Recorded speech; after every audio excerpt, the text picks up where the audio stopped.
Assalamualaikum warahmatullahi wabarakatuh. Shalom, Om Swastiastu, Namo Buddhaya. Halo semuanya, perkenalkan nama saya Presli Pancahyaya Simangonsong dengan NIM 502210010218. Saya merupakan salah satu mahasiswa dalam program Pertukaran Mahasiswa Merdeka Jilid kedua. Video ini merupakan salah satu tugas project based learning dari mata kuliah Antropologi Kependudukan. Kali ini saya akan memaparkan hasil kerja makalah saya yang berjudul Kesadaran Remaja Terhadap Fenomena Perkawinan Inses dan Relasinya Terhadap Stunting pada Masyarakat Adat Suku Batak Toba di Kota Medan, Sumatera Utara.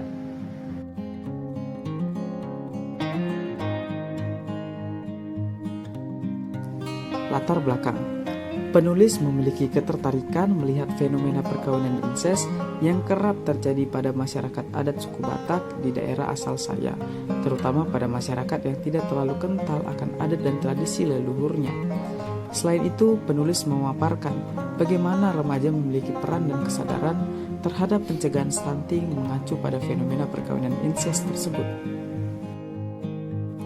Adapun rumusan masalahnya, yang pertama, bagaimana fenomena perkawinan inses pada masyarakat adat suku Batak Toba di Kota Medan. Yang kedua, apa kaitan antara fenomena perkawinan inses dengan kelahiran stunting pada anak. Yang ketiga, mengapa peran remaja sangat diperlukan dalam upaya pencegahan stunting.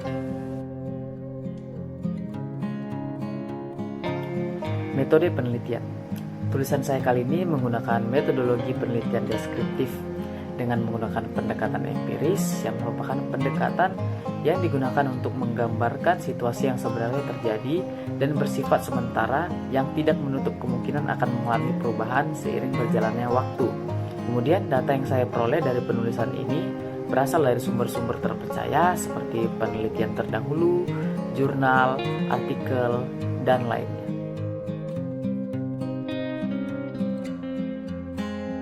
Deskripsi lokasi. Saya mengambil penelitian penulisan itu di Kota Medan, ibu kota dari Provinsi Sumatera Utara. Kota ini merupakan kota terbesar ketiga setelah Jakarta dan Surabaya. Secara administratif, Kota Medan terdiri dari 21 kecamatan.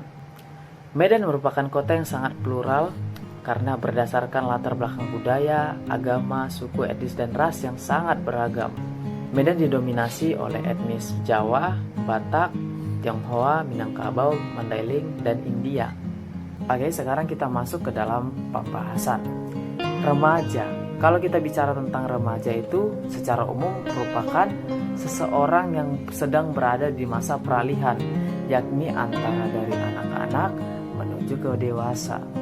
Nah, pengertian remaja ini kalau menurut WHO itu adalah seseorang yang berada dalam rentang usia 10-19 tahun. Sementara berbeda lagi dengan BKKBN. Mereka menyebutkan remaja adalah seseorang yang berada dalam rentang usia 10-24 tahun. Berbeda lagi menurut Peraturan Menteri Kesehatan RI Nomor 25 Tahun 2014. Remaja merupakan penduduk yang berada pada usia 10-18 tahun. Pada masa rentang usia remaja merupakan salah satu fase yang mana kita sudah bisa merencanakan sebuah pernikahan dan membina rumah tangga ke depannya. Atau dalam kata lain, kita sudah bisa memikirkan rancangan untuk family planning ke depannya. Kita bicara tentang perkawinan. Perkawinan pada suku Batak merupakan perkawinan eksogami, yang mana perkawinan hanya boleh dilakukan oleh sepasang pria dan wanita yang memiliki marga yang berbeda. Ya, eksogami mencegah terjadinya pernikahan satu marga dan satu garis keturunan. Dan kita tahu, suku Batak Toba merupakan salah satu kelompok etnis yang sangat dan masih mempertahankan tradisi dan ritual adatnya, terutama dalam hal perkawinan. Dalam pelaksanaan ritual adat, masyarakat Batak Toba tidak hanya melibatkan pihak keluarga dekat, namun juga seluruh kerabat yang bersangkutan. Banyak masyarakat Batak Toba yang sudah merantau ke berbagai daerah dan kota-kota besar, salah satunya Kota Medan sendiri. Namun, hal ini tidak menjadi penghambat mereka untuk tetap mempertahankan tradisi mereka. Sementara dewasa ini di Kota Medan melihat kondisi Kota Medan yang sangat plural, multikultural, dan banyak etnis yang sudah berbaur di satu kota itu, tidak menutup kemungkinan masyarakat adat suku Batak sudah bisa melihat lebih luas lagi, sudah bisa menentukan jodohnya lebih luas lagi. Bahkan mereka banyak yang memilih untuk menikah di luar suku Batak. Tidak masalah, tidak menjadi masalah, asal dengan patokan tidak boleh menikah dengan sesama Batak yang satu garis keturunan. Ini menjadi kendala. Walaupun terhambat oleh garis keturunan yang sama atau memiliki marga yang sama, pertentangan pernikahan antara seseorang pria dan wanita yang memiliki marga yang sama kian dihiraukan dan lebih mempertahankan cinta antara kedua belah pihak.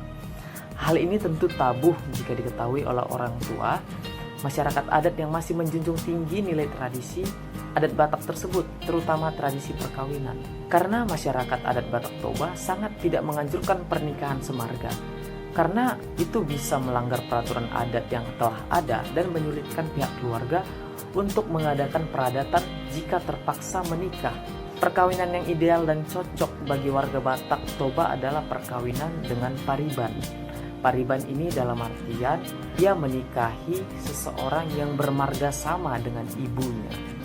Ada pandangan masyarakat adat yang berkembang di kota Medan bahwa perkawinan semarga dilarang karena dianggap ada kekhawatiran keturunan yang dihasilkan dari pernikahan incest itu pertumbuhannya tidak sempurna, idiot, bahkan mungkin lumpuh. Paham ini masih berkembang dan masih eksis di telinga masyarakat kota Medan.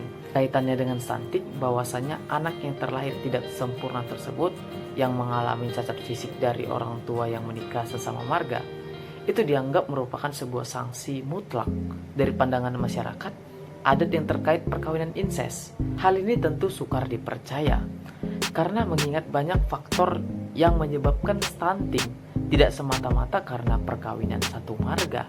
Tidak, faktor-faktor yang menyebabkan stunting antara lain ya mungkin gizi buruk dari orang tuanya saat mengandung, karena faktor ada kelalaian saat mengandung.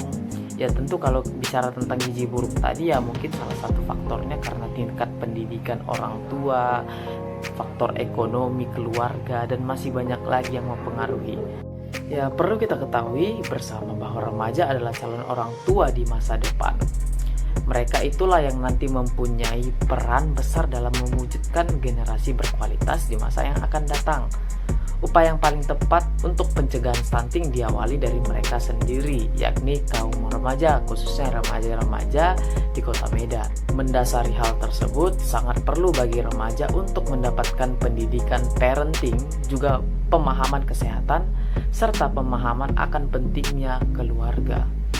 Sejumlah masalah yang timbul terkait dengan kondisi remaja kita saat ini antara lain, sebagian remaja belum menerapkan pola makan dengan gizi yang seimbang.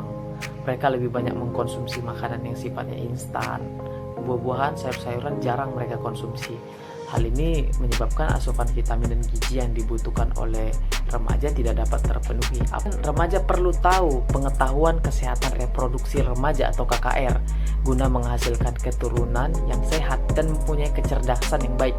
Remaja perlu paham akan usia yang tepat untuk bereproduksi yang sehat, yaitu antara usia 21 sampai 35 tahun seorang perempuan.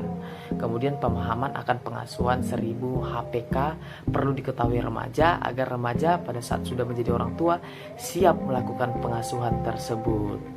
Baik, kesimpulan dari saya, masyarakat adat Batak Toba memiliki sistem kekerabatan yang patrilineal dan sistem perkawinan yang eksogami yang tentunya melarang untuk perkawinan satu marga dan satu garis keturunan. Alasan yang menjadi dasar dari perkawinan semarga dilarang adalah masyarakat adat Batak Toba yang sangat menjaga hubungan kekerabatan antar keluarga dan ikatan sedarahnya. Kemudian, paham dan pandangan masyarakat adat terkait perkawinan incest dapat memicu stunting tentu sukar untuk dipercaya, mengingat banyak faktor-faktor lain yang memang menjadi faktor penyebab terjadinya stunting. Kemudian peran kesadaran remaja sangat penting dengan pengetahuan yang cukup terkait penerapan pola gizi seimbang pada saat remaja menjadi orang tua, maka akan paham apa yang akan dia lakukan untuk anaknya dan untuk dianya sendiri agar dapat mencegah terjadinya stunting. Begitu. Baik, terima kasih telah menyaksikan video ini dan terima kasih sudah mendengarkan pemaparan saya terkait judul dari makalah yang saya kerjakan. Bila ada tanggapan boleh tulis di kolom komentar. Saya menerima kritik dan saran dalam bentuk apapun. Terima kasih semuanya. Wabillahi taufiq wal hidayat. Wassalamualaikum warahmatullahi wabarakatuh. Sampai bertemu di lain waktu. Dadah.